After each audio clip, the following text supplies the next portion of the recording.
Hello everyone. आज का हमारा टॉपिक है डेंजरस एरिया ऑफ फेस। इस टॉपिक में हम लोग देखेंगे कि कौन सा पार्ट है फेस का जो डेंजरस एरिया में इंक्लूड होता है।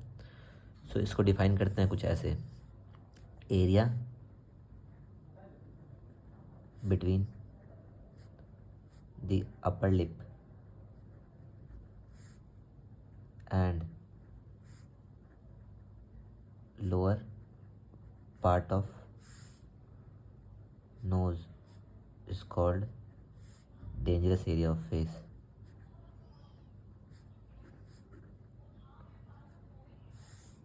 अपर लिप, ये अपर लिप का एरिया हो गया, और इस फिगर में आप देख सकते हैं ये नोज़ के लोअर पार्ट का हो गया। तो इसको बोलते हैं डेंजरस एरिया ऑफ फेस। इसको डेंजरस एरिया ऑफ फेस इसलिए बोलते हैं क्योंकि फेशियल वेन कम्युनिकेट करता है, मतलब यहाँ पे फेशियल वेन गुजरता है यहाँ से। इस एरिया में जो फेशियल वेन होता है वो कम्युनिकेट करता है कैवर्नस साइनस से। कैवर्नस साइनस एक जंक्शन है जहाँ पे बहुत सारे वेन्स मिलते हैं ब्रेन में। Facial vein communicates with cavernous sinus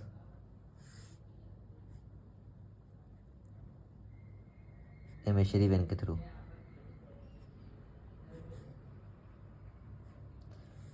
और क्योंकि डेंजरस एरिया ऑफ फेस को डेंजरस एरिया ऑफ फेस इसलिए बोलते हैं क्योंकि इस एरिया में अगर कुछ भी प्रॉब्लम होता है या कोई भी इन्फेक्शन होता है, तो अगर इस एरिया में आप इस एरिया से जो फेशियल वेन जा रहा है वो कनेक्ट करेगा आपको जाकर कैवर्नस साइनस में, जिसकी वजह से ब्रेन में प्रॉब्लम हो सकता है। ये इस एरिया के अलोंग चीक एरिया भी इंक्लूड होता है। The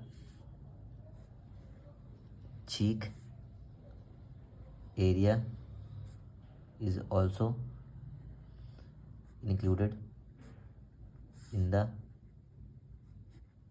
dangerous area of face। ये कैवर्नस साइनस से कैसे कनेक्ट है और इसको डेंजरस एरिया ऑफ फेस क्यों बोलते हैं, उसको समझने के लिए हमको जो फेस एरिया में फेशियल एरिया में जो वेन्स का कम्युनिकेशन है और वेन्स कैसे बना हो वो पहले समझना होगा। तो उसके लिए पहले हम लोग देखते हैं इसको। इस डायग्राम से हम लोग को समझ में आ जाएगा कि वेन्स का कनेक्शन कुछ कैसा है। होता क्या है कि आई के ऊपर में वाले एरिया में सुप्रा ऑर्बिटल वेन और सुप्रा ट्रॉक्लियर वेन, ये दोनों जब जुड़ते हैं तो एंगुलर वेन बनाते हैं। एंगुलर वेन का एक्सटेंशन आगे फेशियल वेन होता है, इसी पे हम लोग को फोकस करना है मेन। और सुपरफिशियल टेम्पोरल वेन और मैक्सिलरी वेन जब दोनों जुड़ते हैं तो रेट्रोमैंडिबुलर वेन बनाते हैं। ये सब हम लोग वेन वाले वीडियो में देख सकते हैं। पोस्टीरियर ऑरिकुलर वेन, ये सब जुड़ करके ये सब क्लियर वेन और इंटरजूलर वेन करता है। फेशियल वेन का कंसेप्ट को समझते हैं। इसका कनेक्शन कुछ ऐसा है कि जो एंगुलर वेन का एक्सटेंशन है जो फेशियल वेन के फॉर्म में आता है, फेस में जाता है, तो इसी फेशियल वेन से एक साइड से ब्रांच निकलता है जिसको बोलते हैं डीप फेशियल वेन।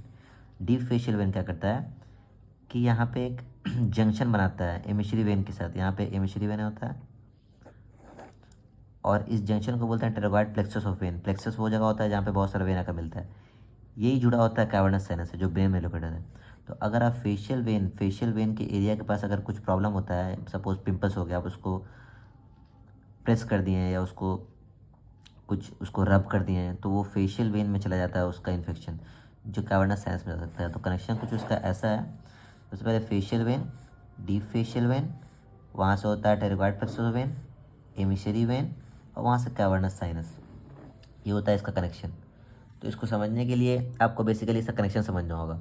और इस पार्ट को डेंजरस एरिया ऑफ फेस इसीलिए बोलते हैं क्योंकि यहाँ पे फेशियल वेन क्रॉस करता है और इस एरिया में अगर आप कुछ भी इन्फेक्शन को अगर आप बढ़ावा देते हैं तो आपका कैवर्नस साइनस में अफेक्ट करेगा। तो इसको डिफाइन हम लोग ऑलरेडी कर चुके हैं। और क्योंकि हम लोग को पता है कि वेन में वॉल्व नहीं होता है, तो अगर इस एरिया में कोई भी अगर पिंपल होता है या कोई भी पस्ट्यूल होता है, अगर उसको हम लोग स्क्वीज कर देते हैं, सपोज इस एरिया में अपर लिप में या नोज़ के साइड में कहीं पे अगर कुछ होता है या चीक में अगर कोई इन्फेक्शन है, अगर वो कैवर्नस साइनस में चला गया, जिसकी वजह से थ्रोम्बोसिस हो सकता है। तो इसको डिफाइन कुछ हम लोग कर चुके already. So dangerous area of face को समझने के लिए आपको इस वीडियो को कम्प्लीटली देखना होगा। Thank you.